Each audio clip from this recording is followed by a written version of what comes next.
Hello again and welcome back to Bloomsbury International video series. And remember, if there's anything you need to know about anything to do with English, always head to our website at www.bloomsbury-international.com. Okay, today we are continuing with our theme of diphthongs. And the three diphthongs we're going to look at today are ear, and ow. The first sound, includes words like hair, there, care, stare.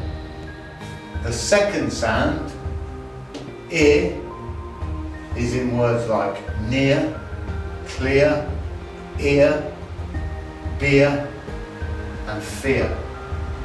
And the last sound, ow, is in words like mouth, house, brown, cow and out.